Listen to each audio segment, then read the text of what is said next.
Bonjour, c'est Antoine. Aujourd'hui, je vous amène à l'IUT de Cachan. Vous voyez les bâtiments de PayPadMin, mais à l'intérieur, il y a plein de matériel. Vraiment, ils sont vraiment très bien équipés. Et j'en profite pour vous donner un petit conseil. J'ai eu une start-up récemment au téléphone, voilà, des jeunes créateurs qui me demandaient leur avis, leur idée de produit, ils venaient de commencer péniblement à le vendre. En fait, ils se posaient la question de lancer un gros programme de recherche et de pouvoir éventuellement récupérer les subventions qui vont avec.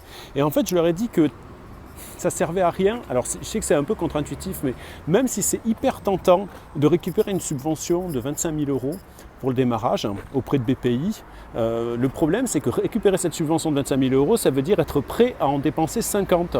Et pour dépenser 50 000 € dans le développement d'un produit, il faut quand même, surtout quand on est jeune créateur et qu'on n'a pas beaucoup d'argent et qu'on va s'endetter personnellement, il faut quand même être relativement sûr du fait qu'on va réussir à le vendre plus tard. Voilà, donc ça c'est le gros souci, c'est-à-dire que vraiment, pour lancer un programme de recherche dans de bonnes conditions et pour pouvoir récupérer une subvention dans de bonnes conditions, pour moi, il faut déjà avoir fait quelques premières ventes, avoir eu quelques premiers clients, avoir validé le concept, avoir validé qu'il y a vraiment un marché pour le produit que vous proposez, avant de lancer des développements qui sont chers, qui prendront du temps.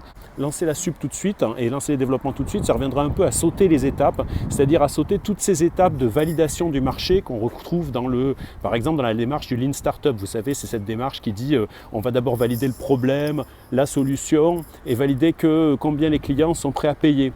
Voilà, puis ensuite on va développer au fur et à mesure les fonctionnalités dont les clients ont besoin à partir du MVP, c'est-à-dire le Minimum Viable Product.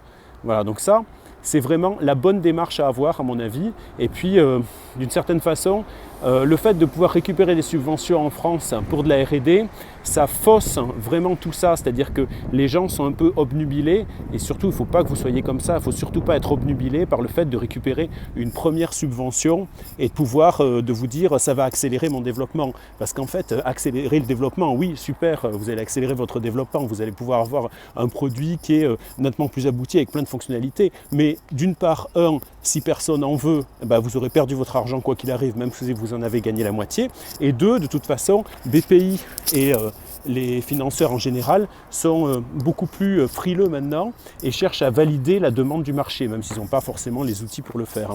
Il vaut mieux faire comme on fait d'habitude, c'est-à-dire avoir des premiers clients, développer un minimum viable product sur vos fonds, sur l'argent que vous pouvez réussir à avoir vous-même, et ensuite lancer éventuellement, une fois que vous connaissez bien votre marché, que vous avez vraiment une prise dessus, lancer une version 2 avec vraiment un plan de recherche ambitieux, avec, si vous le voulez, pour développer plein de nouvelles fonctionnalités et tout ça, et à ce moment-là, demander une subvention. Voilà, donc moi j'y vais parce qu'on m'attend dans la salle du conseil, donc c'est parti!